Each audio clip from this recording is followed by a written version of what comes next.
Hey everyone, I'm Lindsay Hoffman and welcome to the Dose of Bliss show where I bring you my favorite people to share with you nuggets of knowledge to live your best life. Today I have the founder of Certified Casting, Seth Francois. Hey, Yay! What's up, Lindsay? It's been a long time coming. Happy to finally be here and be one of your favorite people. You are one of my favorite people. Yeah. You're just so nice. Thank you. Like for those of you watching, if you're a fan of Seth or you don't know him, you will realize he's like a really hard worker and a really good person, which is why you are on the show. I appreciate that. So for people who don't know what Certified Casting is, can you explain it a little bit? Yeah, so Certified Casting is a talent agency. We cast for TV shows, commercials, music videos, and mostly social media projects. We also can set up brand deals and partnerships with different companies to do promotion and integration with like music as well. So for the most part, the main thing that we are known for currently is what we have been doing on social media. So doing like influencers projects like David Dobrik and Jake Paul, Brent Rivera are all people that have used the service before, and we get people that are in their fan bases to actually come on set and be in videos with them. So it's kind of been a cool little niche that we have, and it's just kind of continuing to grow really fast. I started the company with me and my business partner, Tajia Barnett, and we've been doing it for about I think we're going on year 2 now, so it's kind of crazy. I'm so used to saying year 1. Well, this is coming on to year 2 of my show too, so. Oh, really? Yeah, high five. We're on the same trajectory. There we go. I know, we're in the same place growing together, which is what it's all about. And what I thought would be a great topic for today is kind of how you manifested the right people into your life for this to happen, because I know that before this, you didn't really do social media. Yeah, it's a pretty interesting story how I kind of got into the whole social media space. So I just kind of started off when I moved to LA, I just didn't know anyone. I didn't really have any friends. So I kind of came up with this thing of if I meet 2 people for a day for a year, I was like, I have to know a bunch of people, and a few of them will probably be genuine friends, because I was just kind of giving a bunch of people open opportunities, just being more open to just kind of talking to different people. It kind of got me out of my comfort zone to just go up to random people and just be like, hey, what's up? What kind of coffee do you like? Start conversations and whatnot. And then I ended up kind of getting into the online networking portion too, just kind of using Instagram and Facebook to kind of connect with different people. That was kind of the main platform. So you would meet people and be like, let me add you on Facebook or Instagram. Yeah, exactly. Because I had to have a way of keeping up with the contacts and getting every single person's phone number. It was just kind of I couldn't really see them, I didn't really remember whose number was who, because I was kind of just talking to so many people, and then kind of connecting on social media. I actually got to see what people were doing in their day-to-day lives and find different ways to connect with people. And then eventually I connected with Dom, which is Dirty Dom from the Vlog Squad. And how did you meet him? So you were doing I'm just going to meet random people. Yeah, so that was when the online market, just connections, I guess, building the online connections with everyone kind of started happening. Dom was just one of the people I just kind of added on Facebook, because he just seemed really interesting with his brand and his content. I was doing parties and stuff at the time. And we kind of related on that, and meeting with him. And the main thing I really connected with him on was he was just a really hard worker and dedicated. And I was we could just start kind of working and building. And then he was roommates with David, and then David put me in his videos, and then I was starting to cast videos for Dom, and then it ended up starting to happen for David as well, because David seen the stuff I was doing with Dom, and then that's kind of how Certified Casting started really getting that niche with the social media influencers, and people kind of really quickly understood how this could benefit their own personal business, because it takes some time, they save time without having to look for all these different things to set up.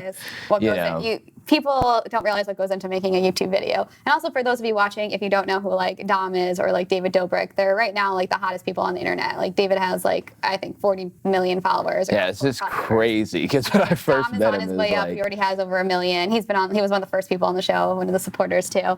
That was actually one of the things we manifested, because me and Dom, I was kind of more working behind the scenes with him at first, and our goal was to first get him, all the way up to 1 million. That was the mission. We're like, you have like 100,000. I think I met him at like, I think it was even lower than 100,000. I think it was like 70,000 followers. And we're just like, yeah, one day you're going to have 1 million, man. One day you're going to have 1 million. And then boom, now it's my turn. Yeah, your turn, which I like about that. Yeah. And how do you get to that? Because and I mean it in a sense like, people want to like shine and be like, it's my turn. And you're around people like David Dobrik and Dom, and some people, they always say like there's clout chasers and this. So it's like people want to shine, but then people are also afraid to shine because they don't want to come off, in any way. And so, people kind of hold their light back, like, oh, people know me as casting. People How'd you work through that?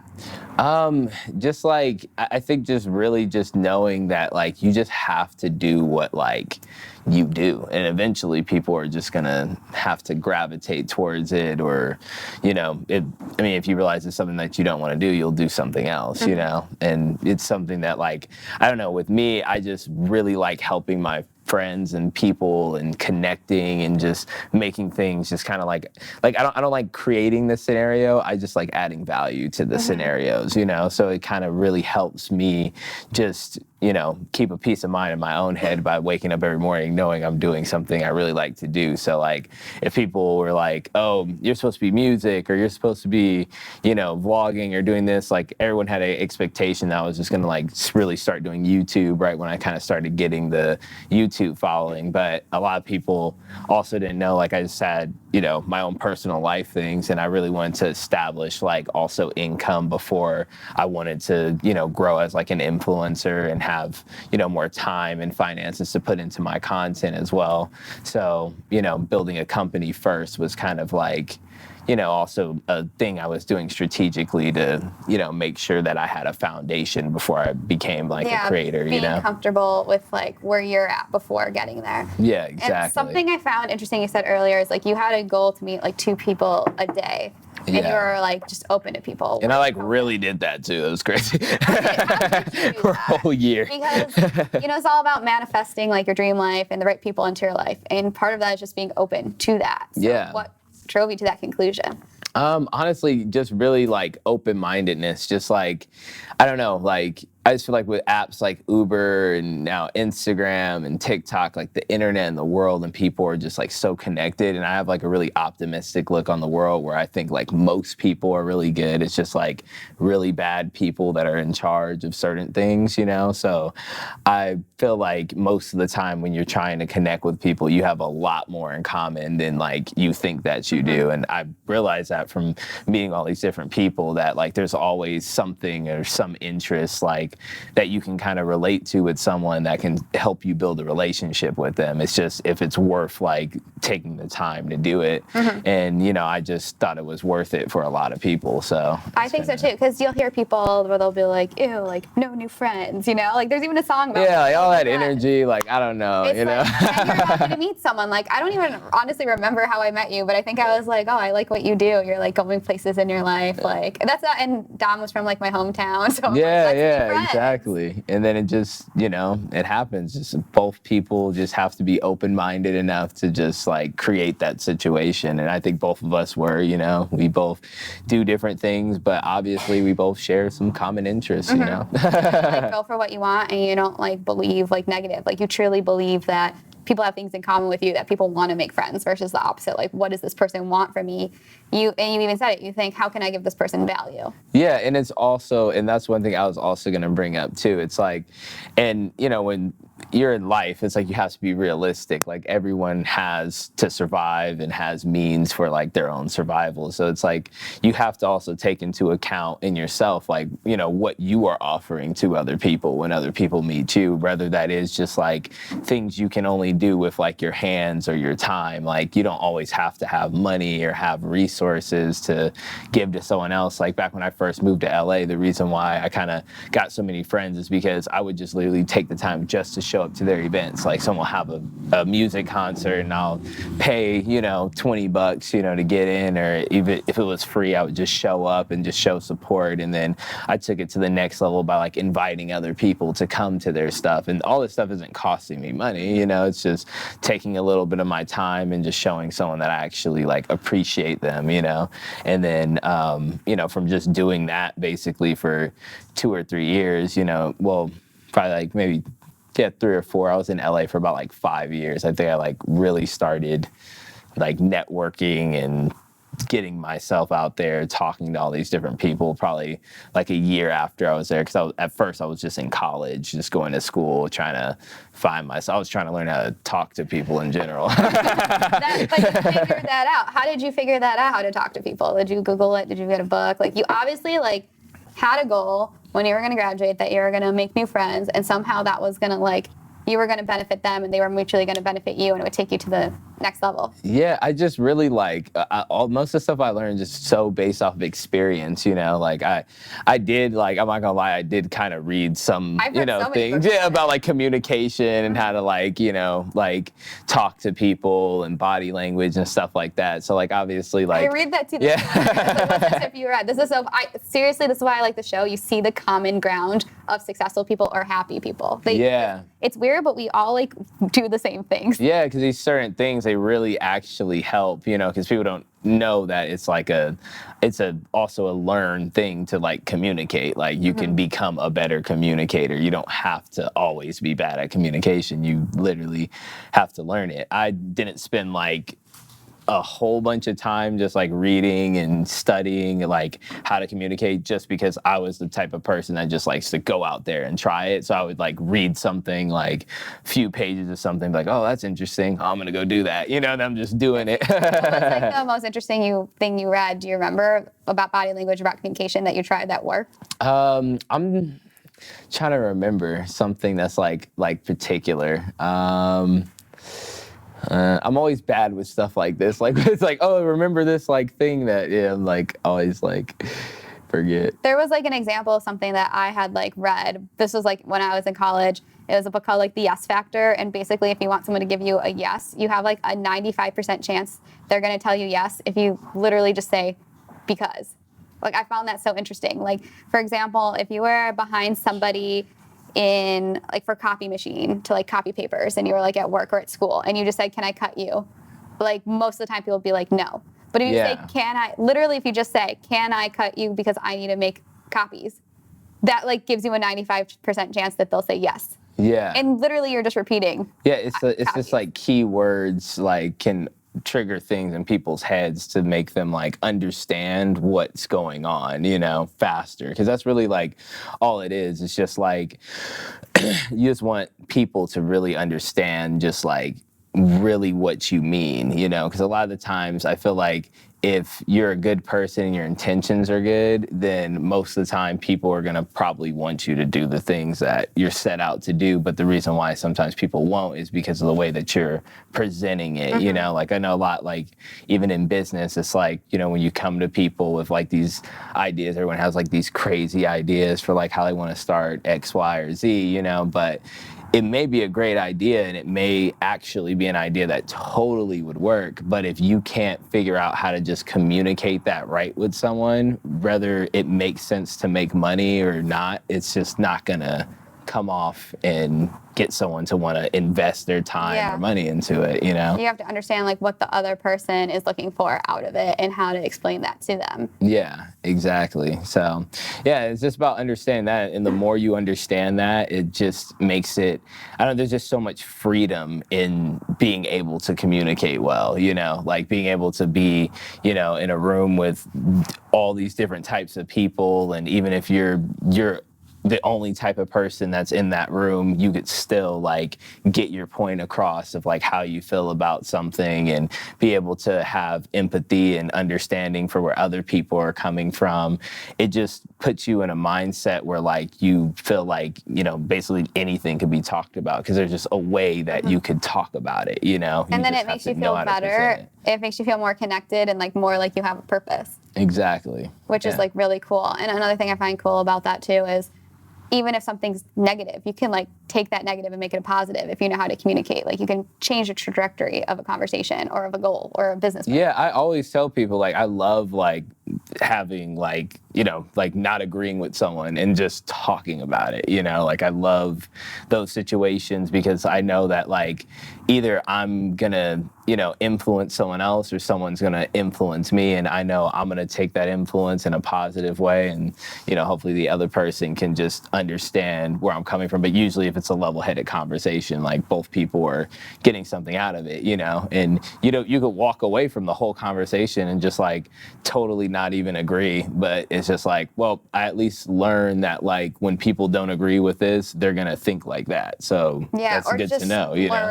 Learning that new perspective. I think people need to realize that of other people. It's like a lot of people have like a one-track mind, or they don't want to hear when people don't agree with them.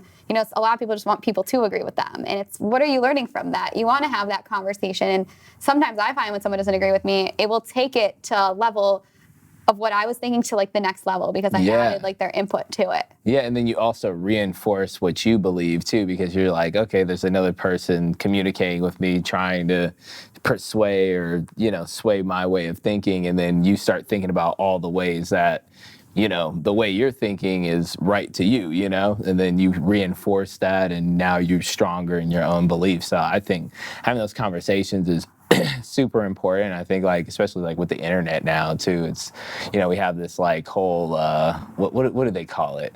I feel so old that I don't even know. Like, the cancel culture. Cancel culture. Yeah. It's just, I don't know. I just feel like we have to just totally get out of a box of just like seeing people as like one thing, because like we're all so diverse in like our being and the way that we are. We all make mistakes. We all say stupid things. We all have ways that we think that, could be come off as some sort of way to someone else. It's just the way that like people are perceiving it. And just because someone's thinking one thing doesn't mean like that should encompass their whole entire being. Or that you can't try to understand where they're coming from, because just how you have the ability to understand, I've said something before that I haven't meant or that came off wrong and that I realized. Yeah, can we just all say we have, like, and not like act like these celebrities and other people like aren't, like normal people that are just, even on YouTube and celebrities, but especially on YouTube, it's like a lot of YouTubers, especially like the older generation, they're just started at, and even today and always, they started as like kids at home being like, I want to make a video and do my own thing. Like it wasn't, it's still so new. There's starting to be like a business to it, but there isn't like a plan. It's kind of like a blog, they're just along for the ride, just like all of us. Like we don't know a lot about life, The secret is just like understanding, being an understanding person and adding value to other people. Yeah, exactly. And just following what, we know, but subconsciously just feels right, just going with your feeling, your intuition. That's always been something that's been big for me, because I've learned some crazy lessons not following your intuition. Which we'll have to talk about in another show, 'cause we only have a few minutes left. So before we tell everyone where they can find you, what's like the biggest thing you want to leave people with? The biggest thing I want to leave people with is just be open-minded, like to just other people's perspectives. Like it can just do so much wonders for your life. You don't know really what's like in the room that you're in until like you look up and to the right and to the left and at the ground to really see what the whole like situation is, So I just think that is the most important thing. Just be open to other perspectives and just really like follow your dreams. I know everyone says that, but like I learned as I grown up, like all these like statements that I thought were like corny at like 16 are kind of like the realest things ever. Like it's for true. Real, follow your dreams. Like don't spend your time on the couch or doing something. If you're unhappy where you're at, like just change it, like just put your money, put your time, do the small things, like to just make a difference in your life. If sometimes the small changes start with just, you wake up at 8, start waking up at 8:30. There's a whole different reality if you just wake up at 8:30, So the littlest things can like change your life. Yeah. Well, thank you so much for sharing it with us today. That's how you find out how you can go from someone who doesn't use social media to working with the biggest social media celebrities in the world, having your own business, and just a way to view life, to take your life to the level you want to be. Just 2 years ago, you weren't even doing anything. And here we are. And just 2 years ago, I didn't have this show. Yeah. So it's like an anniversary for us. Can you let everyone know where they can find you? Okay, so you guys can find me on Instagram at Seth Francois. I'm sure it'll be spelled out on the screen. And you guys can find Certified Casting at www.certifiedcasting.com or on Instagram at Certified Casting. You can go follow him over there. Thank you guys so much for watching. If you want to follow me, at Lindsay B. Hoffman, The Dose of Bliss Show. I have the show every Thursday on my YouTube channel. And if you don't want to wait till Thursday, it's on demand on the EverTalk TV app, or you can go to evertalktv.com and you'll be able to see every episode in the future. Until then, if you're on YouTube or whatever platform you're on, subscribe, leave a comment below, follow Seth, and we'll see you guys next time. Yeah, big shouts out to EverTalk TV. Thanks for having me. Yeah, thank you, EverTalk, too. All below.